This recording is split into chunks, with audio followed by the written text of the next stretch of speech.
Faltaban exactamente 48 horas para que mi nieta Lucía caminara hacia el altar.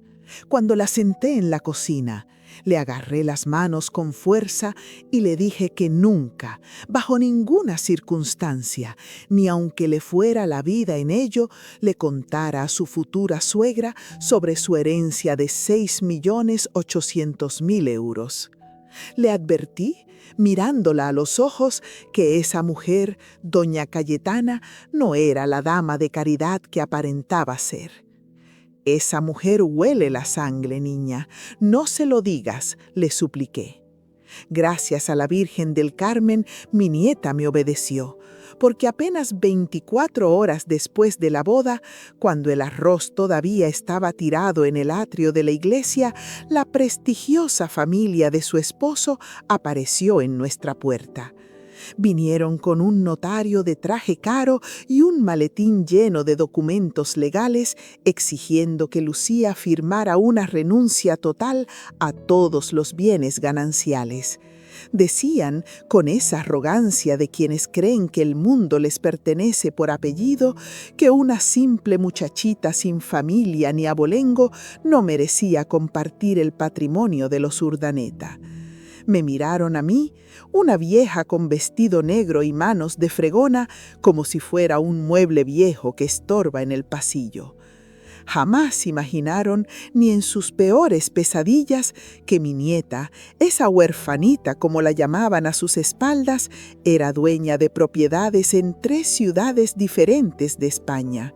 Jamás sospecharon que yo, la abuela silenciosa que rezaba el rosario en la esquina, había pasado 30 años construyendo un imperio financiero en las sombras precisamente para protegerla de buitres como ellos. Lo que sucedió cuando Lucía sacó sus propios documentos y les mostró con quién realmente se había casado su hijo fue algo que Madrid no olvidará jamás. La cara de doña Cayetana, mi consuegra, cuando descubrió que la chica a la que consideraba una nadie era en realidad 3 veces más rica que toda su familia junta, fue una imagen que me llevaré a la tumba con una sonrisa en los labios. Quédate conmigo hasta el final de esta historia y dime desde qué ciudad me estás escuchando para saber hasta dónde ha llegado mi relato. Porque esta no es solo una historia de dinero, es una historia de dignidad. Todo comenzó hace 25 años en una carretera oscura que va de Sevilla a Madrid. Mi hija Elena murió en un accidente de tránsito bajo una lluvia torrencial. Lucía tenía apenas 3 años. El padre de la niña, un guitarrista sinvergüenza llamado Jorge, había abandonado a Elena cuando supo que estaba embarazada. Nunca dio un duro, nunca preguntó si la niña tenía fiebre o hambre. Mi marido, Manuel, había fallecido 2 años antes de un infarto fulminante mientras dormía la siesta. Así que cuando perdí a mi única hija en esa maldita carretera, me quedé completamente sola en el mundo. Sola con una pequeña que todavía usaba pañales y que me llamaba mamá en las noches, porque no entendía que su verdadera madre nunca volvería a entrar por la puerta. Me llamo Carmen Elena Vega de la Cruz. Tengo 72 años y esa niña se convirtió en el único aire que entraba en mis pulmones cuando lo único que yo quería era morirme de tristeza. Por aquel entonces yo trabajaba como limpiadora en un prestigioso bufete de abogados y asesores fiscales en el Paseo de la Castellana, en el corazón financiero de Madrid. No ganaba mucho, apenas el salario mínimo, lo suficiente para pagar el alquiler de un piso interior en el barrio de Lavapiés, donde el sol apenas entraba 2 horas al día. Pero yo había aprendido algo muy valioso en ese despacho de lujo. Aprendí el arte de ser invisible. Los abogados y los banqueros me tenían confianza, no porque me respetaran, sino porque no me veían. Para ellos yo era parte del decorado, como la lámpara o la papelera. Limpiaba sus mesas de caoba mientras ellos hablaban de leyes, de herencias disputadas, de propiedades subastadas, de contratos blindados. Yo fregaba el suelo en silencio, pero mis oídos estaban bien abiertos. Yo escuchaba todo con la atención de un búho en la noche. Mientras tanto, criaba a Lucía con lo poco que teníamos. Le preparaba su bocadillo de chorizo todas las mañanas para el colegio público. Caminábamos juntas hasta la parada del autobús, porque no teníamos coche, y por las tardes yo hacía trabajos de costura y plancha para otras vecinas para ganar unos euros extra. Los fines de semana limpiaba casas de gente rica en el barrio de Salamanca. Lucía me acompañaba. Se sentaba en las cocinas inmensas de mármol y granito, haciendo sus deberes en una esquinita, mientras yo trapeaba y sacudía el polvo de porcelanas que costaban más que mi vida entera. Nunca se quejó. Era una niña dulce, con los ojos grandes y oscuros de su madre. Sacaba puras matrículas de honor. Las monjas del colegio siempre me felicitaban. Decían: «Doña Carmen, esa niña tiene luz propia». Yo estaba tan orgullosa de ella que me dolía el pecho. Le prometí ante la tumba de su madre que tendría una vida mejor que la mía, que estudiaría en la universidad, que nunca tendría que agachar la cabeza ante nadie. Y cumplí esa promesa, aunque me costara la salud y las articulaciones. Cuando Lucía tenía 7 años, el destino, que a veces aprieta pero no ahoga, cambió mi vida para siempre. Don Ernesto Villalobos, el socio fundador del despacho donde yo limpiaba, falleció de un cáncer de páncreas. Era un hombre mayor, agrio, solitario, sin hijos ni mujer. Todos le tenían miedo. Yo no. Yo había cuidado de él durante sus últimos meses, cuando la enfermedad lo dejó débil como un pajarito. Le llevaba caldo de puchero a escondidas al despacho, le planchaba las camisas, lo acompañaba al hospital cuando nadie más quería hacerlo. Me quedaba trabajando hasta tarde, ordenando sus archivadores, porque sus manos ya temblaban demasiado. Él me lo agradeció de una manera que jamás imaginé. En su testamento me dejó una casa en ruinas en las afueras de Toledo y un cheque por 50.000 euros. Casi me da un infarto allí mismo, en la oficina del notario, cuando leyeron mi nombre. Era más dinero del que yo había visto junto en toda mi existencia. Lloré durante días, abrazada a la foto de mi marido. Pero no fui tonta. No lo grité a los 4 vientos, no corrí al Corte Inglés a comprar abrigos de piel, ni me mudé a un barrio pijo. Seguí trabajando en el despacho con mi uniforme gris. Seguí viviendo en el mismo piso de lavapiés. Seguí vistiendo mi ropa negra de luto. Pero invertí ese dinero con la inteligencia de una loba vieja. Compré un local comercial pequeño en una calle que, según había escuchado a los abogados, se iba a revalorizar por la construcción de una nueva boca de metro. Lo reformé yo misma, pintando paredes y lijando suelos. Lo alquilé a una farmacia. Con las ganancias de esa renta, 2 años después, compré otro local, esta vez cerca de la universidad. Luego, una plaza de garaje en el centro. Seguí viviendo como si no tuviera nada. Compraba la fruta de oferta y remendaba mis medias. Pero mi patrimonio crecía en silencio, como la levadura en el pan. Nadie sabía, ni mis vecinas cotillas, ni mis compañeras de la limpieza, ni siquiera Lucía. Ella era muy niña todavía. Yo quería protegerla. Quería enseñarle el valor del trabajo duro, de la humildad, del esfuerzo. No quería que creciera mimada o que la gente se le acercara por interés. Así que guardé mi secreto como si fuera un tesoro enterrado bajo las baldosas de mi cocina. Los años pasaron y Lucía creció hermosa, inteligente y bondadosa. Estudió Administración y Dirección de Empresas en la Universidad Complutense. Yo le pagaba sus matrículas, sus libros, su abono transporte, pero ella pensaba que ese dinero salía de mis ahorros de toda la vida y de mis costuras. Se graduó con honores a los 23 años. Consiguió trabajo en una empresa de logística internacional. Era responsable, ahorradora, buena hija. Me daba parte de su sueldo para la casa, aunque yo le decía que no hacía falta. Todas las noches cenábamos juntas tortilla de patatas y hablábamos de todo. Era mi compañera, mi alegría, mi razón de seguir respirando en este mundo. Cuando cumplió 25 años, conoció a Alejandro en un congreso. Él era arquitecto, hijo de una familia que se consideraba la pata negra de la alta sociedad madrileña. Su madre, doña Cayetana de la Vega, presumía de sus apellidos compuestos como si fueran títulos nobiliarios.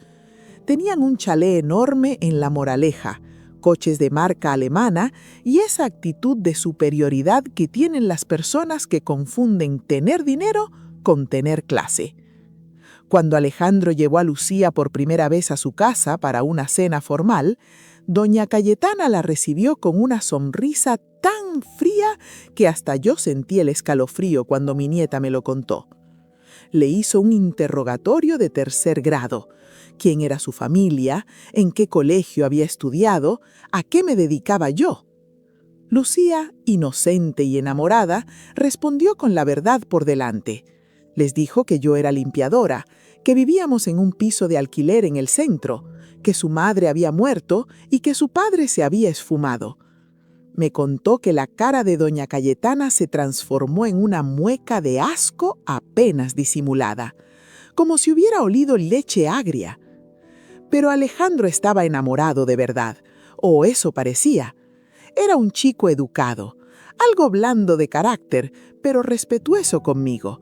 Venía a visitarnos a nuestro piso sin pena, comía mis croquetas con gusto y me ayudaba a cambiar las bombillas. Yo veía que él la quería, sin importarle que ella no tuviera un apellido rimbombante.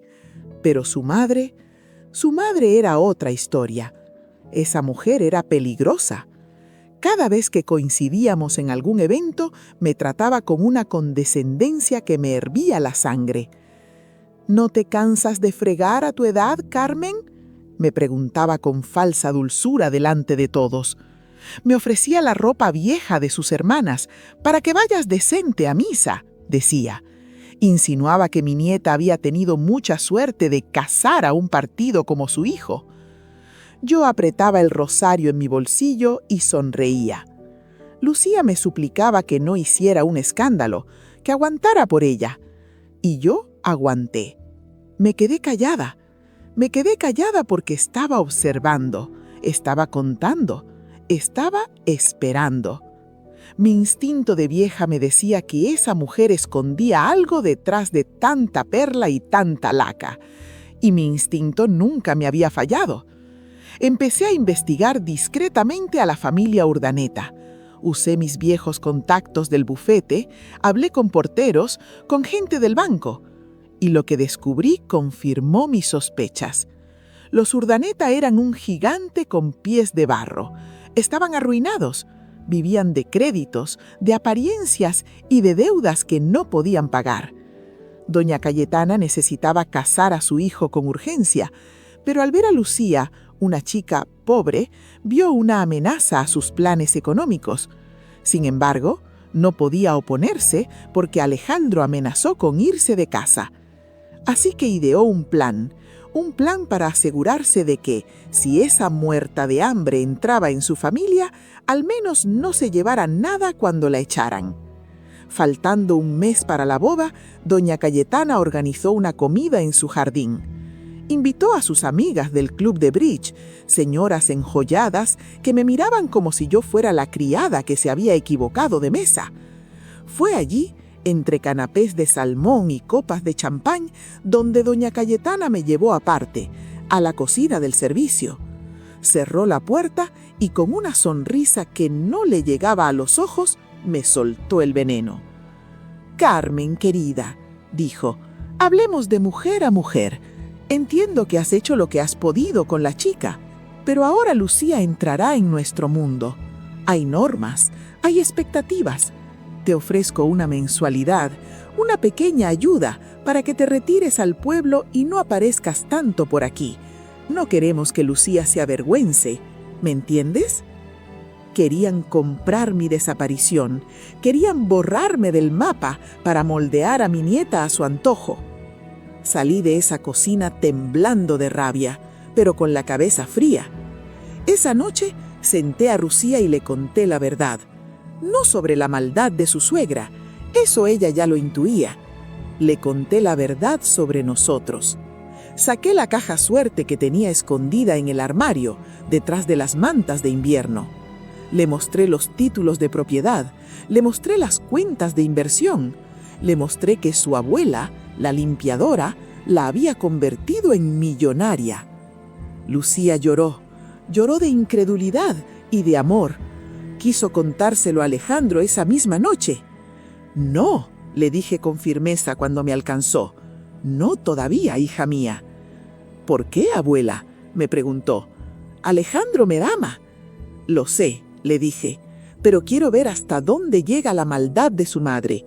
Quiero ver si te aceptan por quien eres o por lo que tienes. Prométeme que callarás.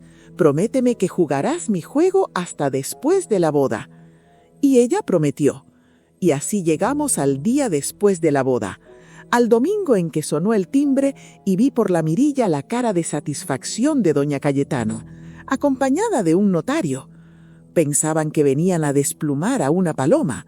No sabían que estaban entrando en la cueva de la loba.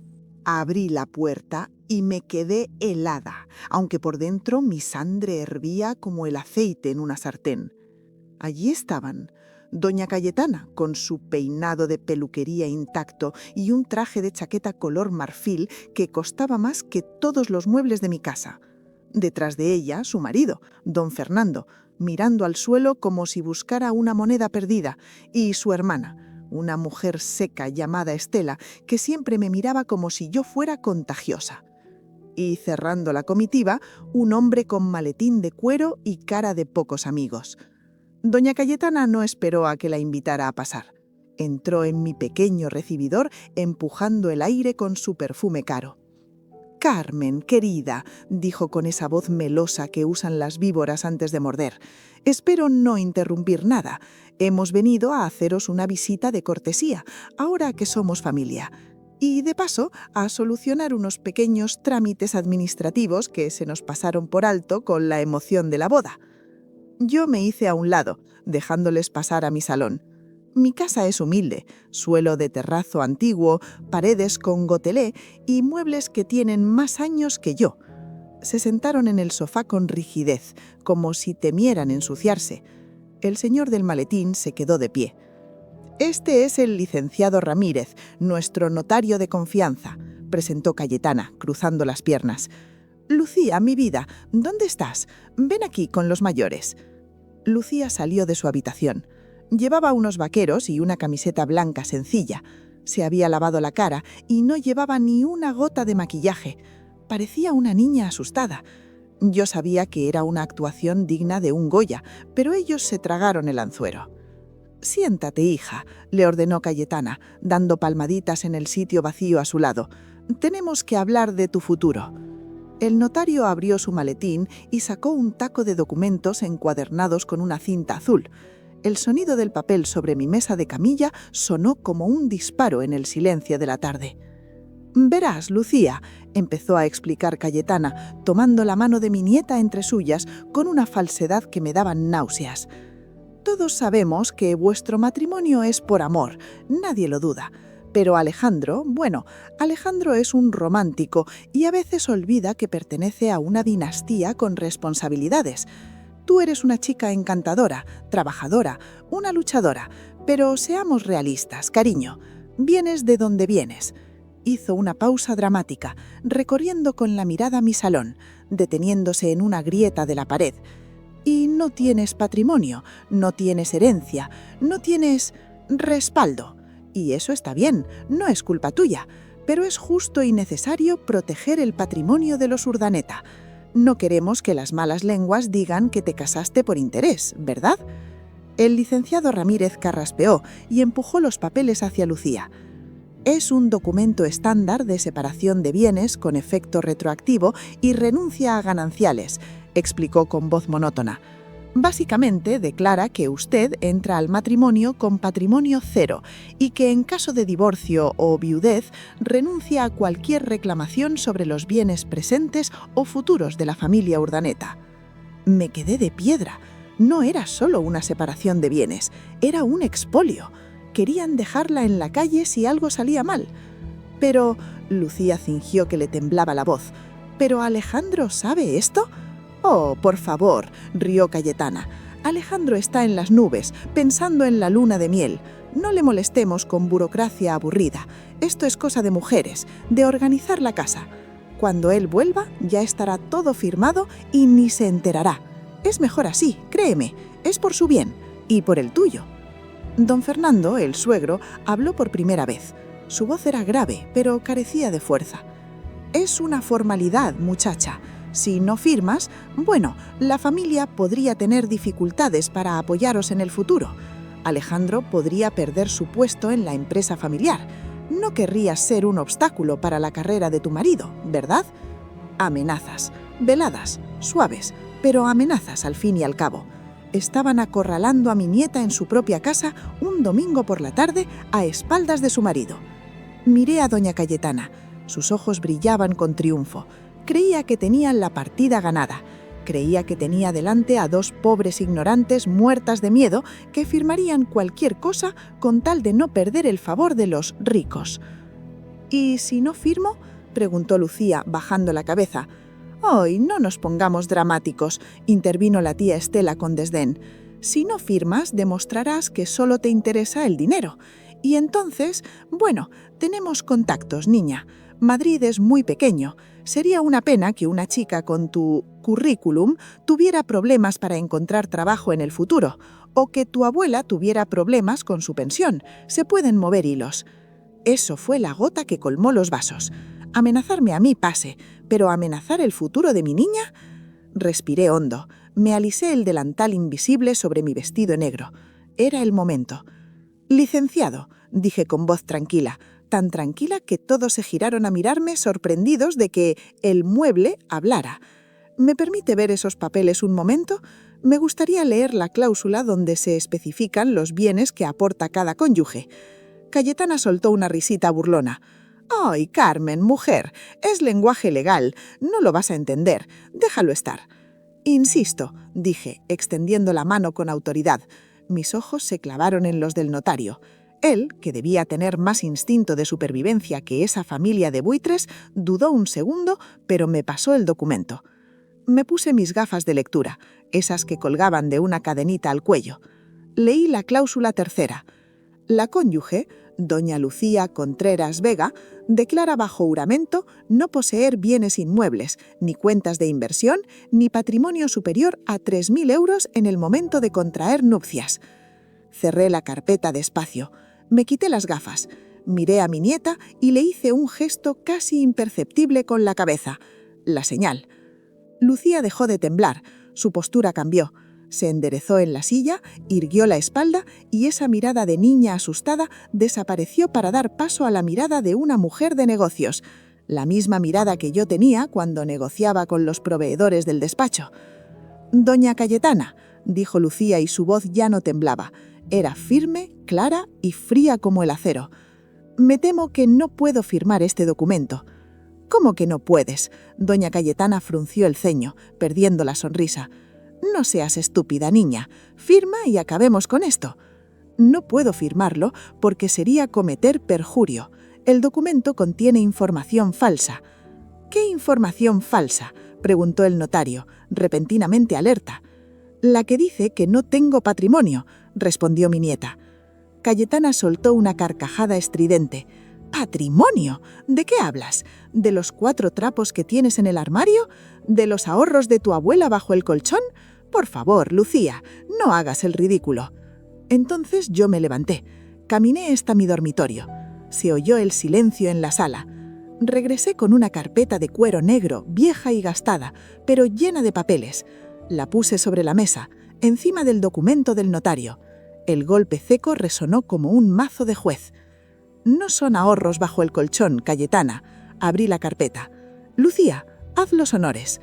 Mi nieta empezó a sacar los documentos uno por uno, con una calma que debió helarles la sangre. «Escritura de propiedad de local comercial en calle Princesa, libre de cargas», anunció Lucía deslizando el papel hacia su suegra. «Escritura de propiedad de local comercial en Avenida de América, alquilado a una franquicia internacional». Otro papel sobre la mesa. «Finca rústica y casa rehabilitada en Toledo». Tercer papel. Y esto, sacó el último documento, un extracto bancario oficial con el sello del banco bien visible. Es el estado actual de mi cartera de inversiones y fondos indexados. Doña Cayetana cogió el papel como si quemara. Se ajustó las gafas. Don Fernando se inclinó sobre su hombro. Vi cómo sus ojos se abrían hasta casi salirse de las órbitas. Vi cómo la sangre abandonaba la cara de Cayetana, dejándola del color de la cera vieja. ¿6 millones? Balbuceó Fernando atragantándose. 6.800.000, céntimo arriba, céntimo abajo, corrigió Lucía con una sonrisa gélida. Todo generado y administrado por mi abuela, esa mujer a la que ustedes querían dar una limosna para que no estorbara. El silencio que siguió fue tan denso que se podía cortar con un cuchillo. Yo me crucé los brazos y miré a mi consuegra. Parece, doña Cayetana, que mi nieta es bastante más rica que toda su familia junta. Y ahora hablemos de sus deudas, porque también he traído otra carpeta, la de ustedes. Saqué la segunda carpeta. Esta no era de piel, era de cartón azul barato, de esas que venden en los chinos, pero lo que había dentro valía su peso en oro puro. Doña Cayetana intentó recuperar la compostura. Se abanicó con la mano, aunque en la sala no hacía calor. «Esto es absurdo», dijo con la voz un poco más aguda de lo normal. «Vámonos, Fernando, no tenemos por qué aguantar las fantasías de esta señora. Seguramente son papeles falsos impresos en casa». «Si se levanta de esa silla, doña Cayetana», dije sin alzar la voz, manteniendo mis manos cruzadas sobre la mesa, «le aseguro que la próxima vez que nos veamos será en los juzgados, cuando el banco ejecute el embargo de su chalet en La Moraleja». La palabra embargo la clavó en el sitio. Don Fernando se puso pálido como un papel. La tía Estela abrió la boca y la cerró como un pez fuera del agua. El notario, el licenciado Ramírez, empezó a guardar sus cosas discretamente, oliendo el desastre.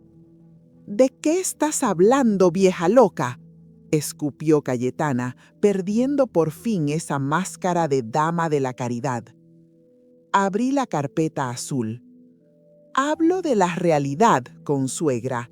Hablo de que su prestigiosa casa tiene 3 hipotecas encima y que llevan 4 meses sin pagar la letra de la última. Hablo de que el negocio de importación de don Fernando está en quiebra técnica desde hace 2 años. Hablo de las deudas de juego en el casino de Torrelodones. Y hablo de las tarjetas de crédito, Visa Oro, American Express, todas al límite. Ustedes no tienen patrimonio, tienen un agujero negro». Lancé los papeles sobre la mesa, esparciéndolos frente a ellos. «Ustedes no vinieron aquí a proteger el patrimonio de Alejandro, vinieron a asegurarse de que cuando todo su castillo de naipes se derrumbe, pudieran echar mano al sueldo de Lucía o a cualquier cosa que ella pudiera tener. Querían blindarse para robarle legalmente en el futuro. Querían una enfermera y una cajera, no una nuera». Lucía tomó la palabra. Se puso de pie, alta y digna, pareciéndose más a mí en ese momento que nunca. «Licenciado Ramírez», dijo mi nieta, mirando al notario, «puedes romper ese documento de separación de bienes». El notario asintió, nervioso. «Por supuesto, señora. Esto ha sido un malentendido. Yo no conocía estos detalles». «No, espere», corrigió Lucía. «No los rompa. Vamos a redactar uno nuevo». Cayetana levantó la cabeza con un brillo de esperanza en los ojos. «¿Ves?», dijo la suegra. «La niña es razonable. Sabe que somos familia». Lucía sonrió, pero era una sonrisa que no prometía nada bueno. «Sí, vamos a firmar una separación de bienes, pero no para protegerme a mí de ustedes, sino para proteger mi patrimonio de su ruina. Mis 6 millones, mis locales y mis tierras se quedan blindados. Ni un solo euro mío servirá para pagar sus deudas de juego ni sus bolsos de marca. Alejandro y yo viviremos de nuestros sueldos, y si él necesita ayuda, yo se la daré, pero ustedes no verán ni las migajas». Don Fernando hundió la cara entre las manos. Estela miraba el suelo, pero Cayetana, orgullosa hasta el final, se levantó con brusquedad, tirando la silla. «Eres una víbora», siseó mirando a Lucía.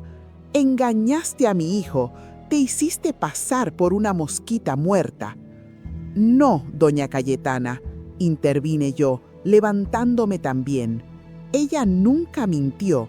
Ella dijo que no tenía familia rica, y es verdad. Yo no soy rica, soy ahorradora. Ella dijo que vivíamos de alquiler, y es verdad. Ella fue honesta. Fueron ustedes los que asumieron que humilde significaba estúpida. Fueron ustedes los que midieron su valor por el tamaño de su cuenta bancaria. Pues ahí tienen la cuenta. Mírenla bien, porque es lo más cerca que van a estar de ella». «Fuera de mi casa», ordenó Lucía, señalando la puerta. Salieron en fila india, derrotados, humillados, con el notario pisándoles los talones. Cayetana intentó mantener la cabeza alta, pero le temblaba la barbilla. Cuando la puerta se cerró tras ellos, el silencio volvió a la casa. Un silencio limpio, victorioso. Lucía y yo nos miramos, y entonces, como si se hubiera roto una presa, empezamos a reír. Reímos hasta que nos dolió la barriga, reímos hasta llorar, abrazadas en medio del salón. «Abuela», me dijo Lucía entre lágrimas, tenías razón en todo». «Siempre la tengo, niña», le contesté, besando su frente. «Pero ahora viene lo difícil, ahora tienes que contárselo a Alejandro». Esa noche Lucía fue a hablar con su marido. Yo me quedé rezando un rosario, pidiendo que el muchacho no fuera tan tonto como su madre. Resultó que Alejandro no sabía nada, ni de la visita del notario, ni de la fortuna de Lucía, ni de la ruina de sus padres. Cuando Lucía le contó todo, el chico lloró. Lloró de vergüenza por lo que había hecho su madre, y luego hizo algo que me demostró que a pesar de su sangre, era un buen hombre. Fue a casa de sus padres esa misma noche y rompió relaciones con ellos. Les dijo que no quería su dinero, que ya no existía, ni su apellido, ni su toxicidad. Se mudó definitivamente a nuestro lado. Y así, con la verdad sobre la mesa, empezó la verdadera vida de mi nieta. Pero la historia no acaba aquí, porque el dinero, amigos míos, atrae problemas como la miel a las moscas, y doña Cayetana no se iba a rendir tan fácilmente.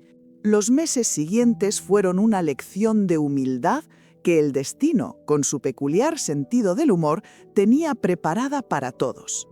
Lucía y Alejandro decidieron dejar nuestro pequeño piso de alquiler, pero no se fueron a La Moraleja ni a ningún barrio de nuevos ricos. Se compraron una casa preciosa, antigua y señorial, en la zona de Arturo Soria, llena de árboles y silencio. Y lo mejor de todo, pagaron al contado. sin bancos, sin hipotecas, sin deberle nada a nadie. Cuando doña Cayetana se enteró, dicen que tuvo que tomarse 3 pastillas para los nervios. La idea de que su nuera, la huerfanita, tuviera más liquidez que ella, la estaba matando por dentro. Pero el golpe final para el orgullo de los Urdaneta no vino de nosotros, sino de la realidad. Tal y como mis investigaciones habían predicho, el castillo de naipes se derrumbó 6 meses después de la boda. El negocio de importación de don Fernando quebró oficialmente. Los bancos, que no entienden de apellidos ni de abolengo, ejecutaron las hipotecas. Tuvieron que entregar las llaves de su mansión, devolver los coches de lujo y vender las joyas que les quedaban para pagar a los acreedores. Fue un escándalo en la alta sociedad madrileña. Las mismas amigas con las que Cayetana jugaba al bridge y criticaba a los demás, ahora le daban la espalda. Se quedaron solos. Se mudaron a un piso pequeño de alquiler en las afueras, lejos del brillo que tanto adoraban. Y fue ahí, en su momento más bajo, cuando mi nieta demostró de qué pasta está hecha. Un martes por la tarde, don Fernando llamó a Alejandro llorando. Necesitaba dinero urgentemente, no para lujos, sino para pagar las indemnizaciones de sus empleados de toda la vida. No tenía 1 euro y la ley se le echaba encima. Alejandro estaba destrozado, pero no tenía esa cantidad. Lucía, que estaba escuchando la conversación, me miró. Yo no dije nada, sabía que era su decisión. Ella tomó el teléfono. «Fernando», le dijo, «ve a mi oficina mañana. Te prestaré el dinero, sin intereses, pero con una condición. Ese dinero es exclusivamente para que tus trabajadores no se queden en la calle. Yo misma haré las transferencias». Ese gesto valió más que todos los millones del mundo. Lucía salvó la dignidad de su suegro, no por cariño a él, sino por respeto a los trabajadores. Don Fernando aceptó con la cabeza gacha, avergonzado pero agradecido. Por primera vez entendió que la clase no se compra, se tiene o no se tiene. Doña Cayetana tuvo que tragarse su veneno, no tuvo más remedio que aceptar que comía gracias a la generosidad de la mujer a la que había intentado humillar. La relación nunca fue cálida, mentiría si dijera lo contrario, pero se volvió educada. Cayetana aprendió a callar. Aprendió que cada vez que abría la boca para soltar una impertinencia, recordaba quién pagaba ahora las facturas. El silencio se convirtió en su mejor joya. 2 años después, la vida nos regaló la mayor de las fortunas. Lucía me invitó a cenar a su casa. Alejandro estaba radiante, servía vino con una sonrisa que le daba la vuelta a la cara. «Abuela», me dijo Lucía, tomándome las manos sobre el mantel de lino, «tenemos una noticia». Sacó una pequeña ecografía. Iba a ser bisabuela. Lloré como una Magdalena. Lloré porque mi hija Elena no estaba allí para verlo, pero también porque supe que esa criatura vendría a un mundo muy diferente al que conoció su madre. Durante el embarazo, cuidé de Lucía como si fuera de cristal. Le hacía caldos, le tejía patucos, le rezaba a la Virgen del Parto. Doña Cayetana intentó meter baza, sugiriendo nombres rimbombantes de antepasados ilustres. «Debería llamarse Cayetana, como la duquesa», insinuaba. Pero Lucía, con esa firmeza nueva que había adquirido, le cortó las alas suavemente. «No, suegra, se llamará Sofía Mercedes». Mercedes era el segundo nombre de mi madre, y Sofía significa sabiduría. «Sofía Mercedes», repetí yo, saboreando el nombre. Un nombre fuerte para una mujer que sabrá lo que vale. Cuando nació la niña, pequeña y rosada, y la tuve en mis brazos por primera vez, sentí que el círculo se cerraba. Miré sus manitas, tan perfectas, y supe que todo había valido la pena. Cada suelo fregado, cada humillación tragada, cada euro ahorrado en silencio. Esa niña no tendría que agachar la cabeza ante nadie. Esa niña tendría opciones. Y ahora, mirando hacia atrás desde mis 72 años, con mi bisabuela jugando en el jardín de una casa que es suya, quiero deciros algo a todas las mujeres que me escucháis. El dinero es importante, sí, da tranquilidad, pero no os confundáis. Yo no construí un patrimonio para que mi nieta fuera rica, lo construí para que fuera libre, libre de decir no, libre de irse de donde no la quieren, libre de elegir a su marido por amor y no por necesidad. Doña Cayetana tenía dinero, o eso creía, pero era esclava de apariencias. Lucía tiene dinero, pero es dueña de su destino. Esa es la diferencia. A veces me pregunto qué hubiera pasado si yo hubiera gastado aquella primera herencia en vivir mejor, en dejar de trabajar. Quizás hubiéramos sido más felices a corto plazo, pero entonces Lucía habría llegado indefensa a esa familia de lobos y se la habrían comido viva. Mi sacrificio fue su escudo, y verla ahora, fuerte, generosa y feliz, es el único pago que necesito. Doña Cayetana me mira a veces, en los bautizos o cumpleaños, con una mezcla de rencor y respeto. Sabe que la vieja de la limpieza le ganó la partida. Sabe que la subestimó. Y eso, amigas mías, es una victoria que sabe mejor que el jamón de jabugo. Así termina mi historia, la historia de cómo el silencio y el trabajo vencieron a la soberbia. Espero que hayáis aprendido la lección. Tened vuestros papeles en orden, conoced vuestro valor y, sobre todo, nunca dejéis que nadie os mire por encima del hombro, porque nunca se sabe quién es la verdadera dueña del castillo. Os dije antes que la historia terminaba con el nacimiento de Sofía, pero os mentí. O mejor dicho, os di el final de cuento de hadas, porque a los viejos nos gusta pensar que las cosas acaban bien. Pero la vida real, ¡ay! La vida real es terca, es sucia y no se detiene en los finales felices. Pensabais que al vencer a doña Cayetana y al revelar la fortuna, se acabaron los problemas. ¡Ja! ¡Ilusos! El dinero es como la sangre fresca en el agua. No solo atrae a los tiburones grandes, sino a toda clase de parásitos pequeños, sanguijuelas que ni siquiera sabías que existían. Cuando se corrió la voz en Madrid, porque en esta ciudad los secretos duran menos que un caramelo a la puerta de un colegio, de que Lucía, la nieta de la limpiadora, tenía un patrimonio de casi 7 millones de euros, nuestro teléfono dejó de sonar para empezar a arder. De repente, aparecieron primos lejanos del pueblo, que no habíamos visto en 30 años, pidiendo dinero para operaciones de vida o muerte, que luego resultaban ser reformas de la cocina. Aparecieron amigos de la Universidad de Lucía que no la habían invitado a un café en 5 años, pero que ahora querían proponerle negocios infalibles. Pero lo más peligroso no fueron los extraños. Lo más peligroso fue ver cómo Alejandro, mi buen Alejandro, casi cae en la trampa de la codicia ajena por culpa de su propio orgullo herido. Sucedió cuando la pequeña Sofía tenía apenas 6 meses. Alejandro, aunque había tenido el valor de cortar con sus padres, seguía sintiendo esa necesidad tan masculina, tan antigua y tan estúpida de proveer.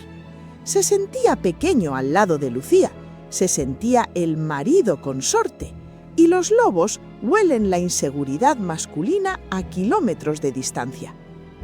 Un martes por la noche, Alejandro llegó a casa con un tal Borja, un tipo con sonrisa de anuncio de pasta de dientes, traje italiano demasiado ajustado y un reloj en la muñeca que costaba más que mi primera casa. «Carmen, Lucía», nos dijo Alejandro entusiasmado, con un brillo febril en los ojos. «Borja trae una oportunidad increíble. Es el tren que pasa una vez en la vida. Inversión en criptomonedas vinculadas a un complejo turístico ecológico en la Riviera Maya. Es seguro, alta rentabilidad garantizada. Solo necesitamos poner $500,000 de entrada». Yo estaba dando el biberón a la niña en mi mecedora, limpié la leche de la boca de Sofía y clavé mis ojos en ese tal Borja. Mis ojos de vieja, que han pasado décadas escaneando mentirosos en despachos de abogados, vieron lo que mi nieto político no podía ver. Sus zapatos estaban demasiado limpios, sin una mota de polvo, propios de alguien que no pisa la calle. Sus manos eran suaves, sin callos, y lo más importante, cuando hablaba no paraba de tocarse la nariz y evitaba mirarme a mí, solo miraba a Alejandro y a Lucía. A mí me ignoraba, como si yo fuera parte del mobiliario. «Grave error, muchacho», pensé. «€500.000», dije en voz baja, interrumpiendo su discurso sobre blockchain y paradigmas financieros. Borja se giró, molesto por la interrupción de la anciana. «Así es, señora, y el retorno es del 20% mensual. Es matemática pura». Lucía miraba los folletos brillantes que Borja había puesto sobre la mesa. Veía duda en sus ojos, pero también veía que quería apoyar a su marido. Alejandro la miraba con súplica, como diciendo: «Déjame demostrarte que yo también puedo traer dinero a esta casa». «Suena interesante», dije, levantándome despacio, haciendo crujir mis rodillas a propósito para parecer más inofensiva. «Pero verás, hijo, yo soy una mujer de campo, una ignorante que apenas sabe leer. ¿Me podrías explicar una cosa?» «Claro, abuela, dígame», respondió Borja con condescendencia, mirando el reloj. «Si este negocio es tan bueno, si da tanto dinero seguro, ¿por qué necesitas el dinero de mi nieta? ¿Por qué no pides un préstamo al banco y te quedas tú con todas las ganancias?» Borja parpadeó, sonrió nervioso. «Bueno, los bancos son lentos, burocráticos. Esto es el futuro, es agilidad». «Ya», asentí, acercándome a la mesa. «Y otra cosa, dices que el complejo está en la Riviera Maya. ¿Tienes los permisos de impacto ambiental del gobierno mexicano? Porque mi marido, que en paz descanse, decía que en México no se mueve una piedra sin un sello. Están en trámite. Es todo legal, se lo aseguro». «¿En trámite?», metí la mano en el bolsillo de mi delantal y saqué mi viejo teléfono móvil. «Mentira, no había mandado ningún mensaje, pero el farol es un arte que se aprende jugando al mus y yo soy campeona». «Dice que la empresa Ecomaya Investments no está registrada en el registro mercantil y que la foto de este folleto», señalé la playa paradisíaca, «es la misma que usaron en una estafa piramidal en Valencia, hace 3 años». La cara de Borja pasó del bronceado de solarium al blanco pálido en 2 segundos. Alejandro se levantó de golpe. «¿Qué?», miró a su amigo. «Borja, ¿qué dice Carmen?». Borja empezó a recoger sus papeles atropelladamente. «Está loca, es una vieja senil. Si no queréis el dinero, allá vosotros. Me voy, perdéis la oportunidad de vuestra vida». Salió casi corriendo. Alejandro intentó detenerlo, pero yo le puse la mano en el pecho. «Déjalo ir, hijo.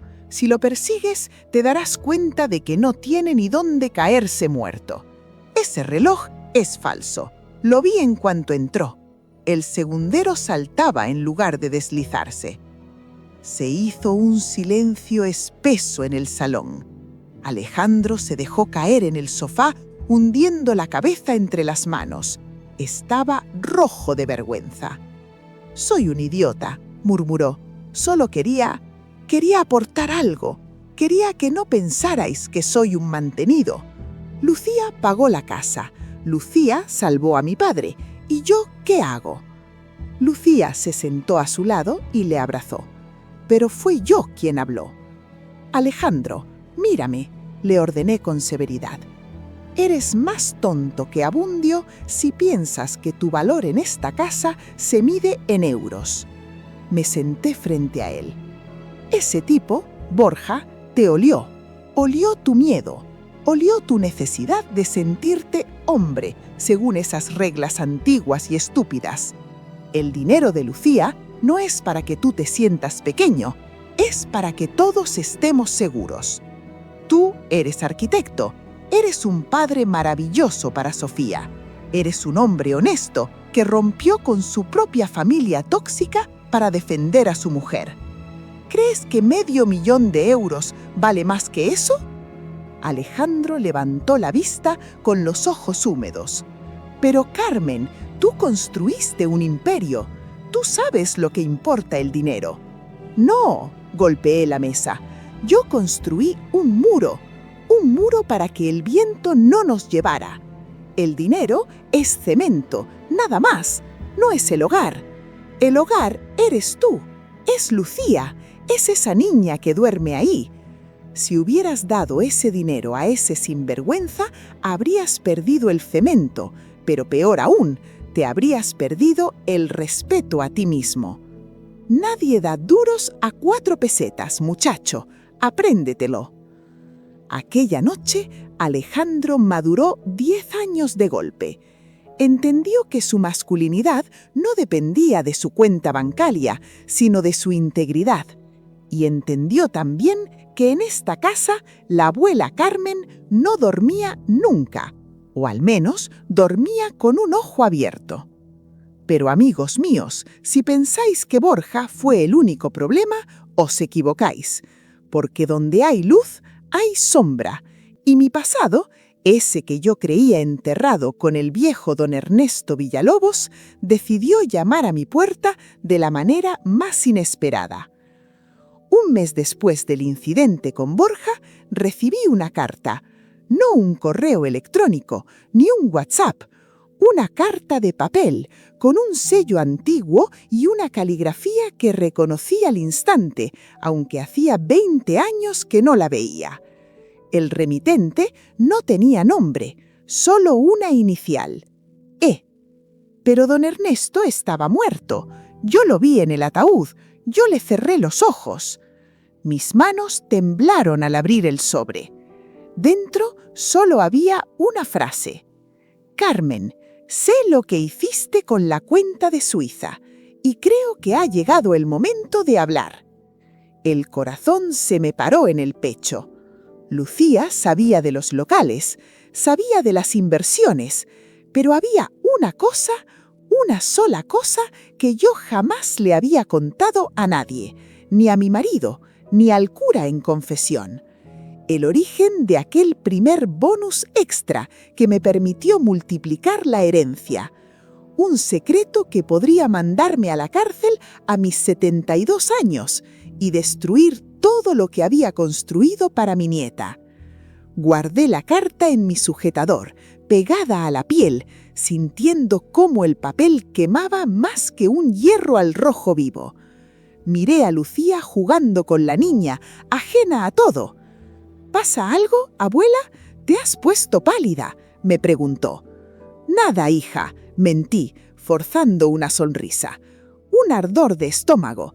Será el pimentón. Pero no era el pimentón, era el miedo, el verdadero miedo, porque alguien sabía la verdad y estaba dispuesta a chantajearme. Esa noche no pegué ojo. La carta con la E firmada quemaba debajo de mi almohada como si fuera una brasa del infierno. Lucía dormía tranquila en la habitación de al lado, ajena a que los cimientos de su nueva vida perfecta podían estar asentados sobre un terreno pantanoso que yo misma había ocultado. A la mañana siguiente mentí. Es curioso cómo una se acostumbra a ser honesta, pero cuando se trata de proteger a los suyos, la mentira sale fluida como el agua. «Voy al podólogo, hija», le dije a Lucía mientras terminaba mi café. «Tengo los juanetes que me matan, no me esperéis para comer». Me puse mi mejor abrigo negro, agarré mi bolso, donde llevaba un spray de pimienta, porque vieja sí, pero indefensa no, y salí a la calle.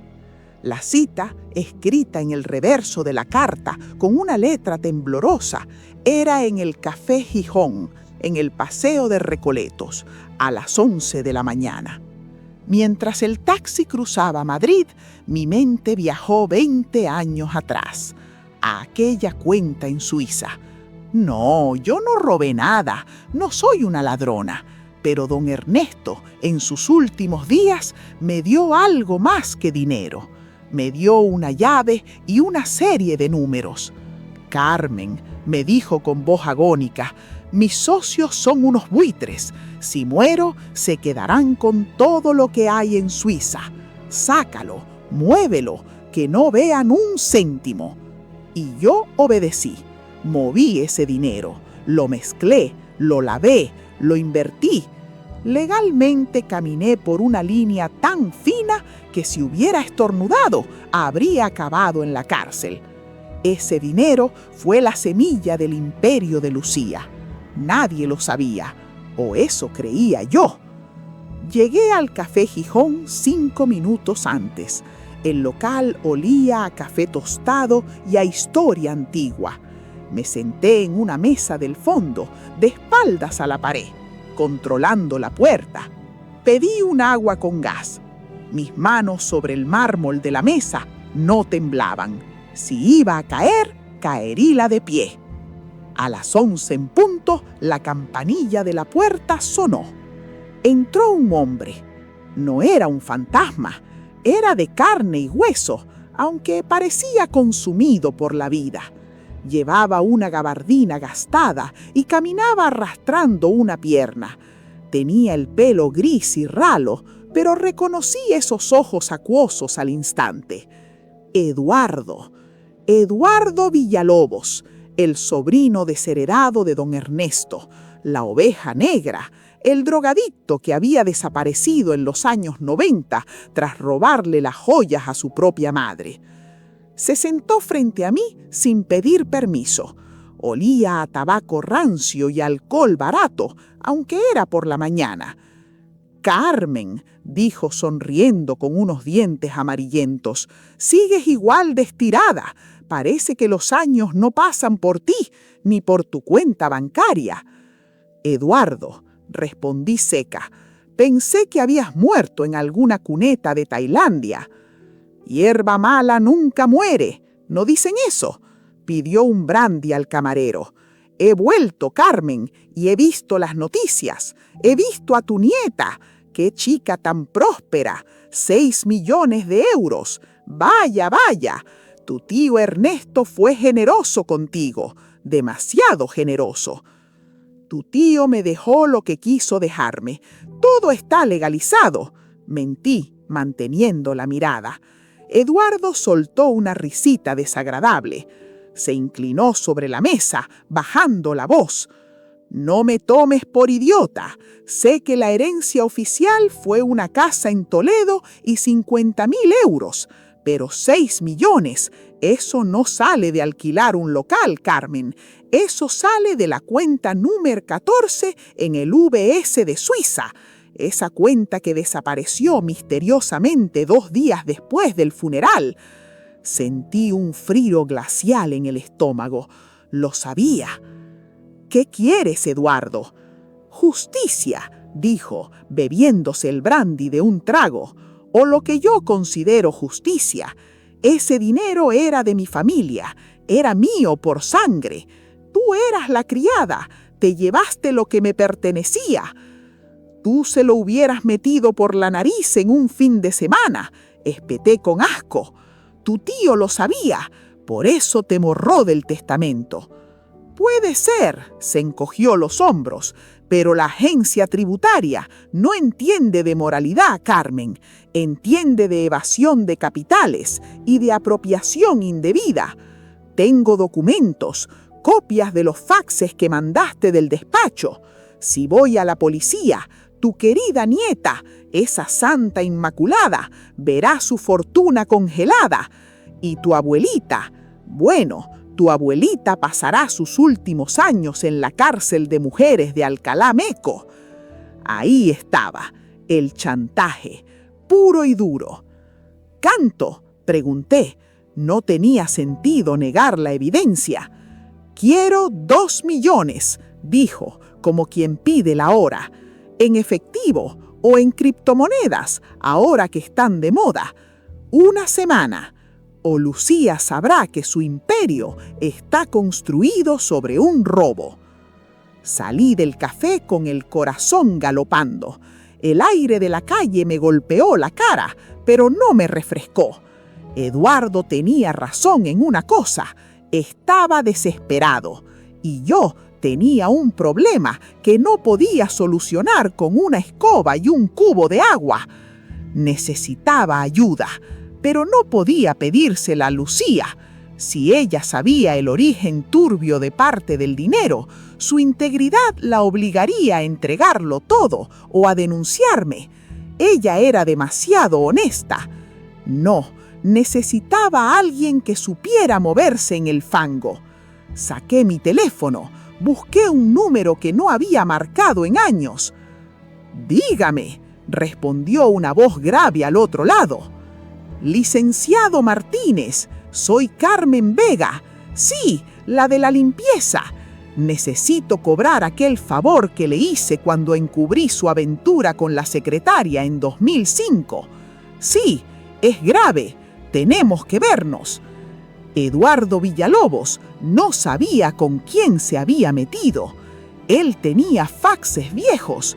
Yo tenía archivos vivientes. La guerra había empezado. El licenciado Martínez llegó al banco del Parque del Retiro, donde le había citado, mirando a los lados como si fuera un espía de película mala. Llevaba un traje de 3 piezas y el pelo teñido de un caoba ridículo para ocultar las canas. Pero sus ojos seguían teniendo el mismo brillo de miedo que cuando le pillé besando a la becaria en el archivo hace 15 años. «Carmen», se sentó lejos de mí, manteniendo las distancias.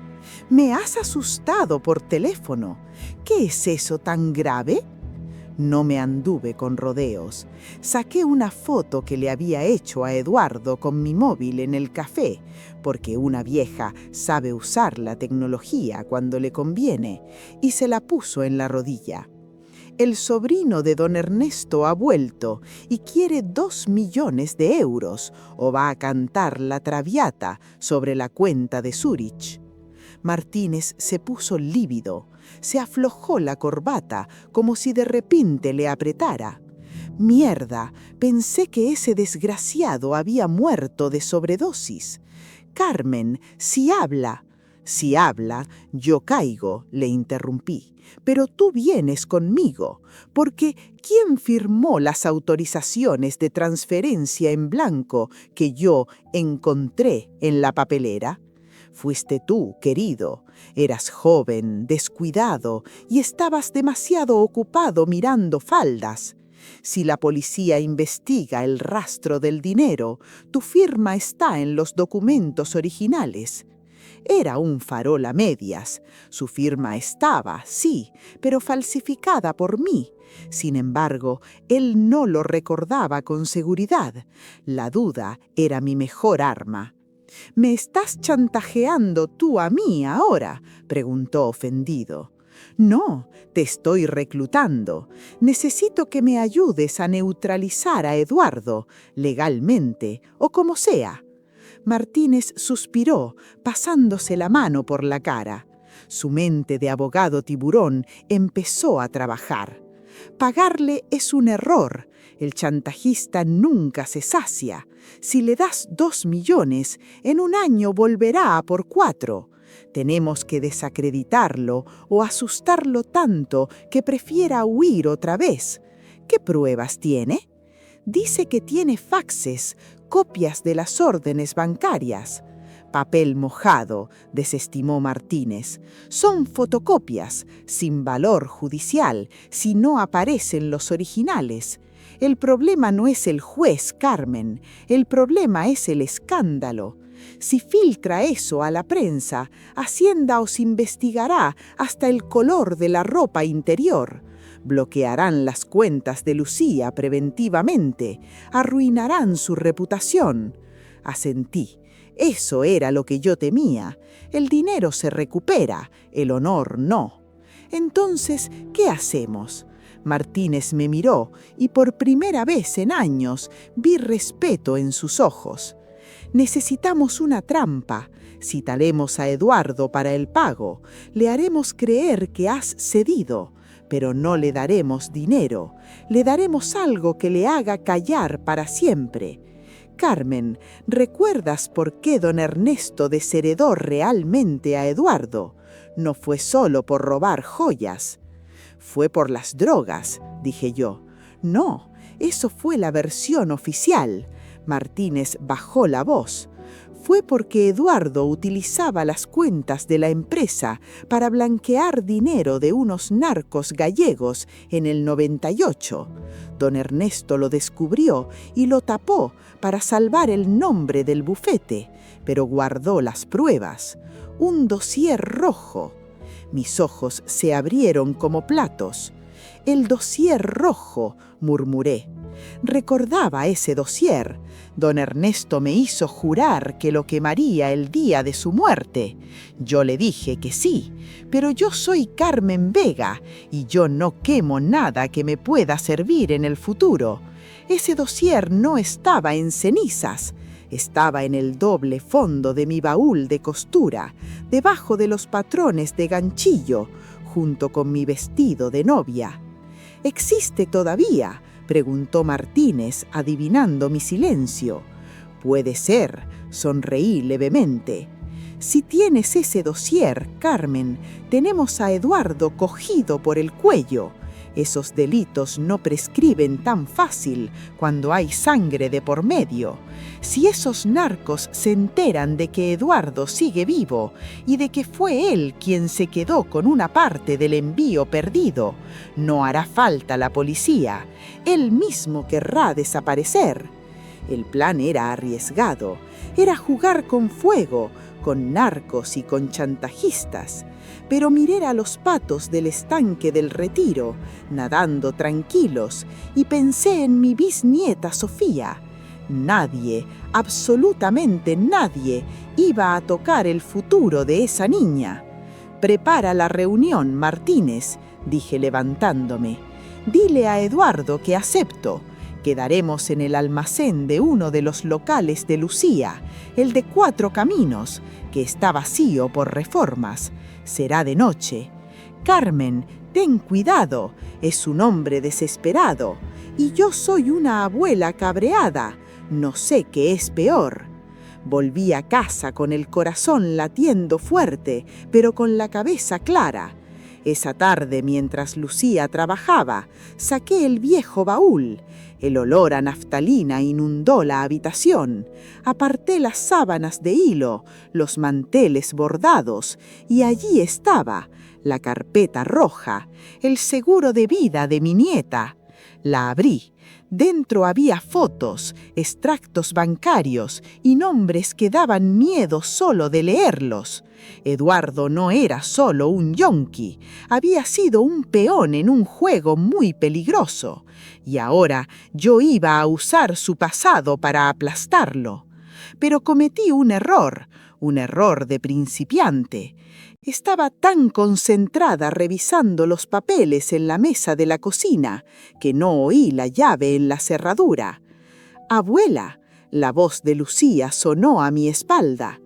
«¿Qué son esos papeles? ¿Por qué hay fotos de gente con armas?». Me giré de golpe, tratando de tapar el dossier con mi cuerpo, pero era tarde. Lucía estaba allí, con la niña en brazos, mirándome con una mezcla de confusión y terror. Se acabó el secreto. El tiempo se detuvo en esa cocina. El único sonido era el balbuceo de la pequeña Sofía en brazos de su madre y el latido desbocado de mi corazón.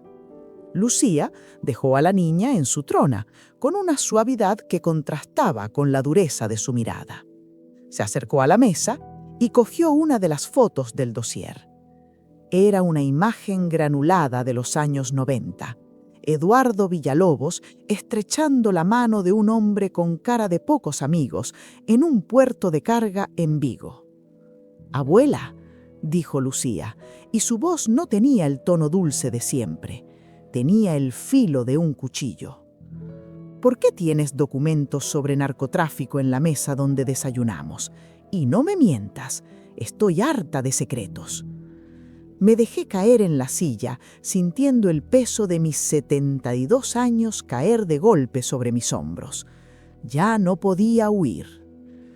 «Es Eduardo Villalobos», confesé, señalando la foto. «El sobrino de mi antiguo jefe. Ha vuelto». «¿Y qué quiere?» «Dinero, hija. Quiere 2 millones de euros.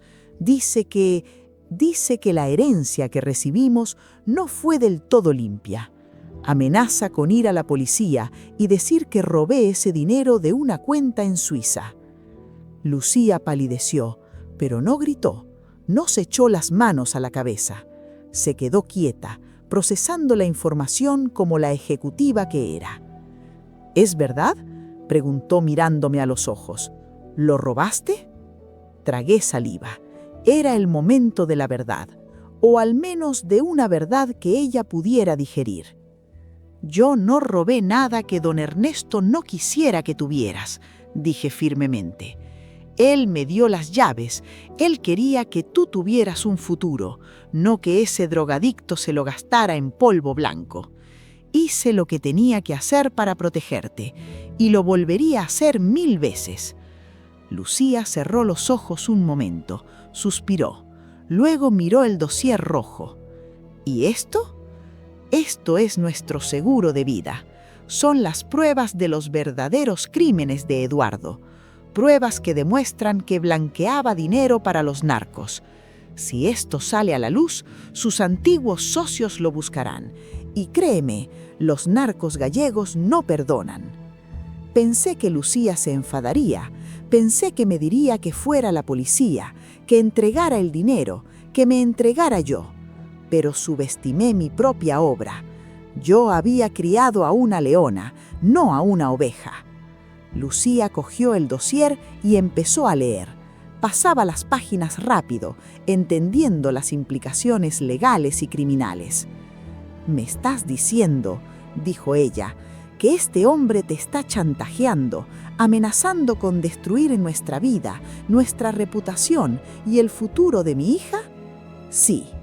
¿Y qué pensabas hacer?» «He quedado con él mañana por la noche, en el local vacío de 4 Caminos. Iba a asustarle». Lucía cerró la carpeta de golpe. «No vas a ir». «Tengo que ir, Lucía. Es mi lío. Yo lo empecé». «Dije que no vas a ir sola», me corrigió. Su mirada era acero puro. «Tú pusiste los cimientos de esta casa, abuela, pero yo soy la que vive en ella.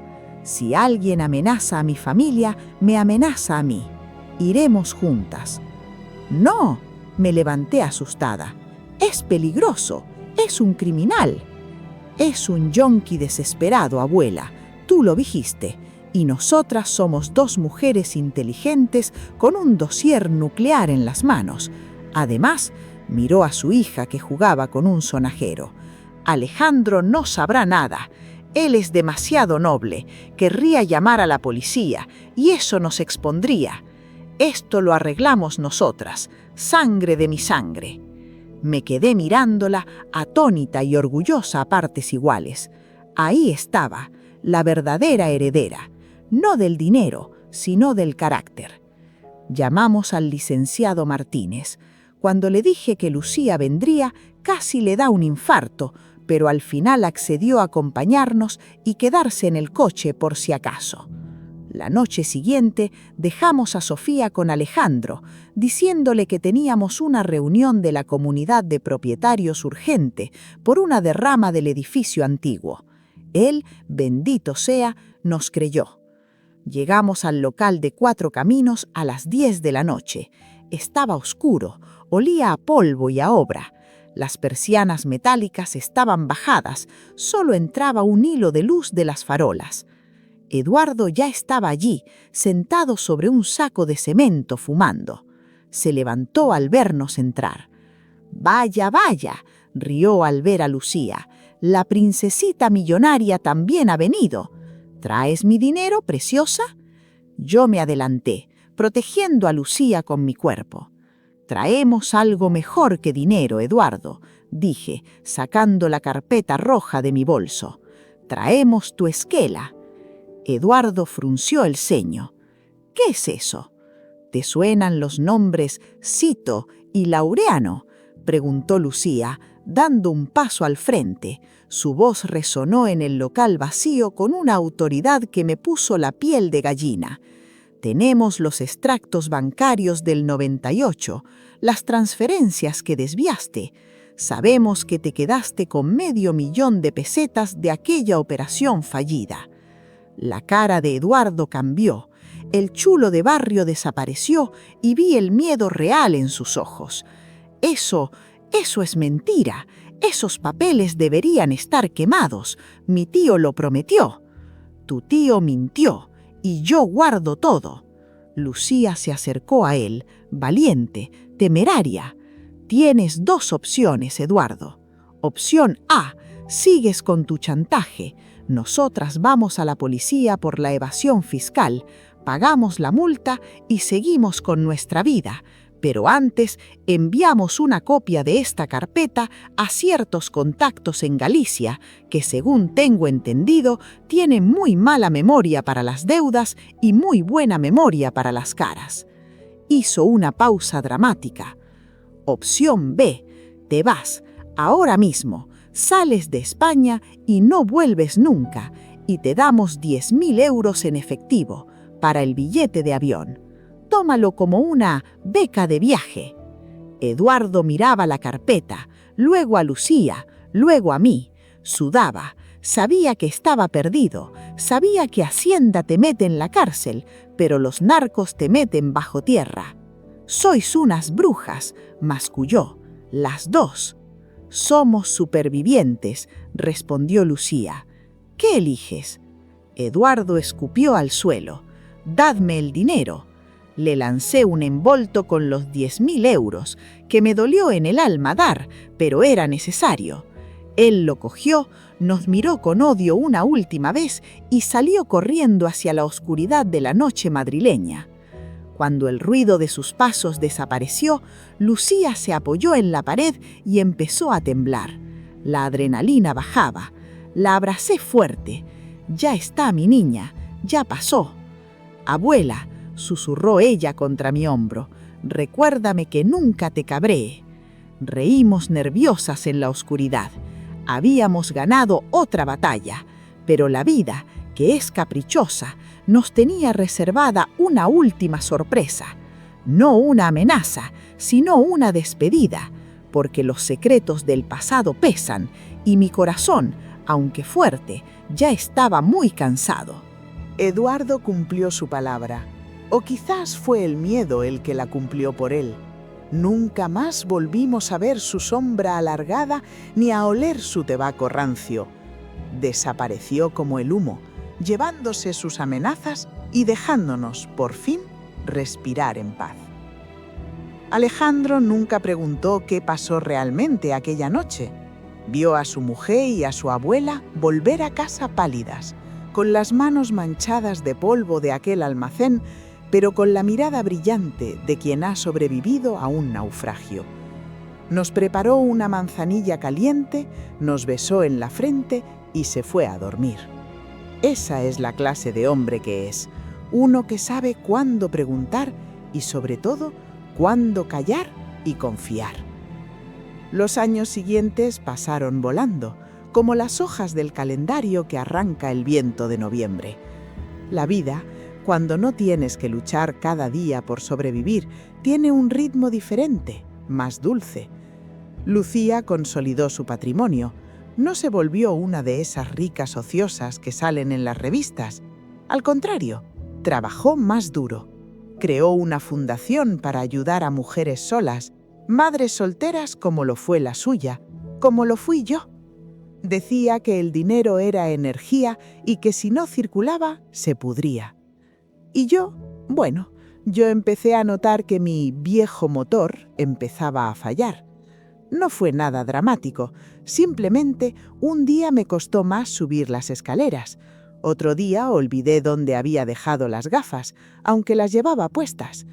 El médico, un jovencito muy amable, me dijo que mi corazón estaba cansado. «Doña Carmen», me dijo, «lleva usted 80 años viviendo por 3 personas. Es normal que la maquinaria pida una tregua». 80 años, se dice pronto. Mi bisnieta, Sofía, ya tenía 8 años. Era una niña despierta, con los ojos negros de nuestra estirpe y una curiosidad insaciable. Era mi sombra. Mientras Lucía y Alejandro trabajaban, Sofía se sentaba conmigo en el porche de la casa, bajo la sombra de un olivo centenario que habíamos plantado juntas.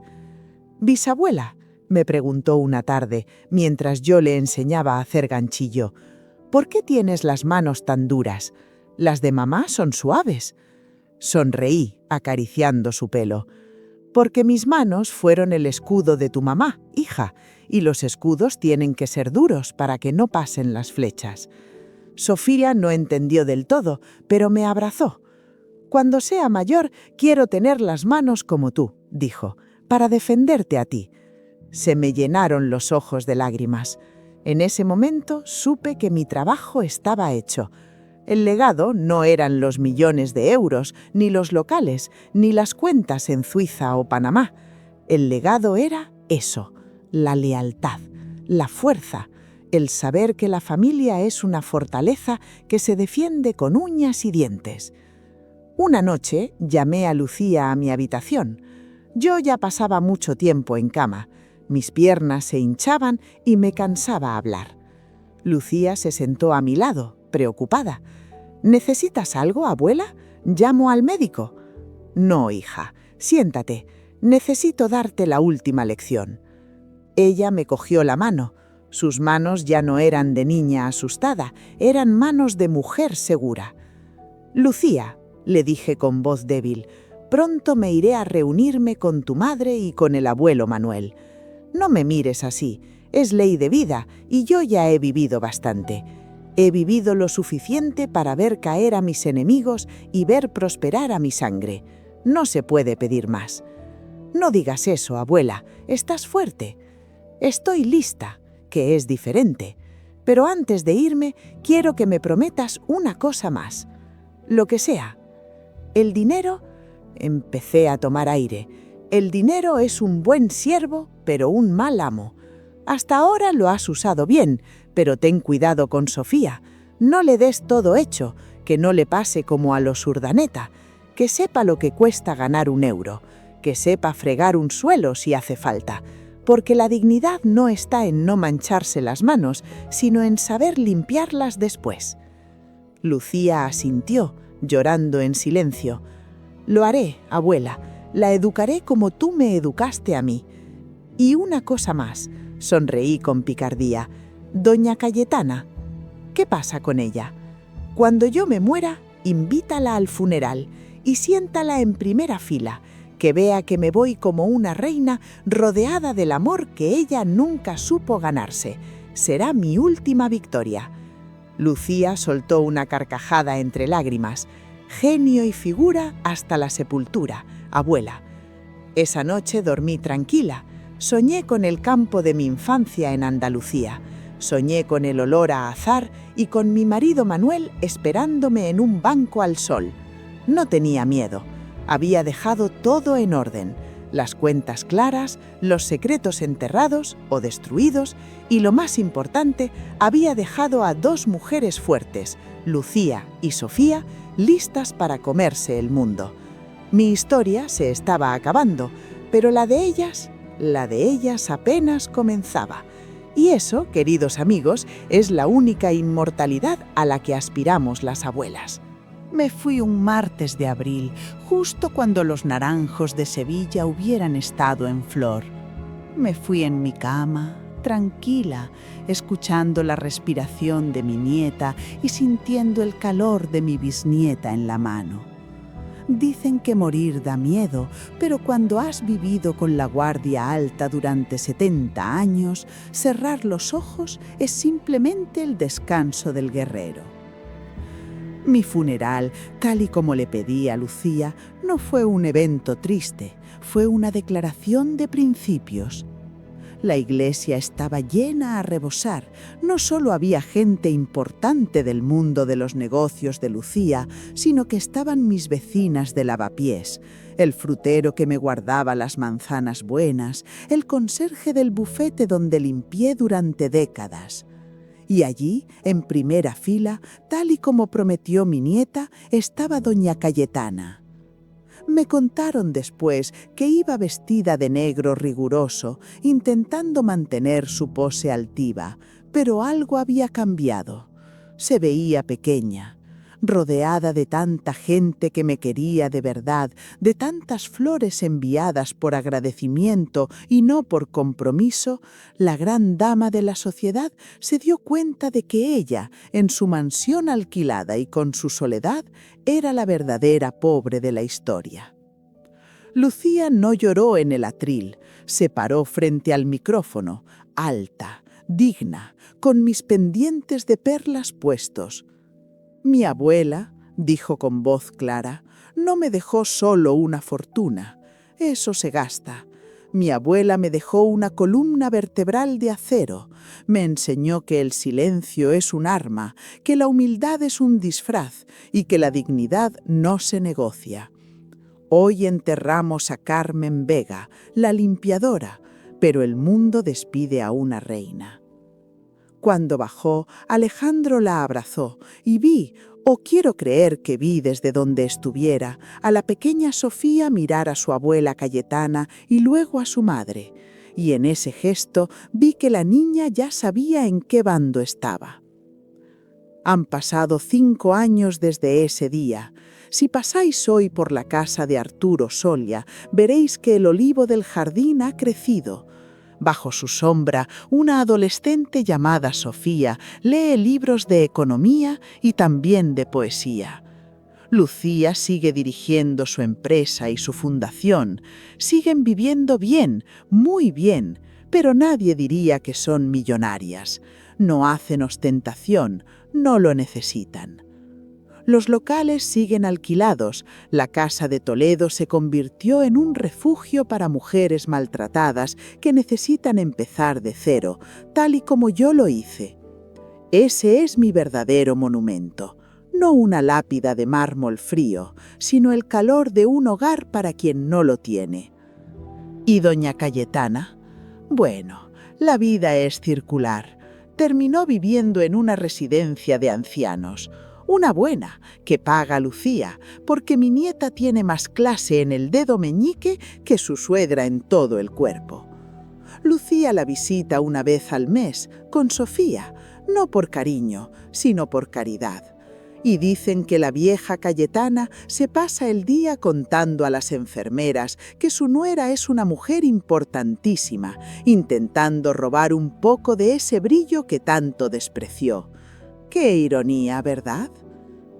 Ahora, antes de que esta pantalla se apague y volváis a vuestras vidas, quiero hablarte a ti, sí, a ti, que me has escuchado desde el principio.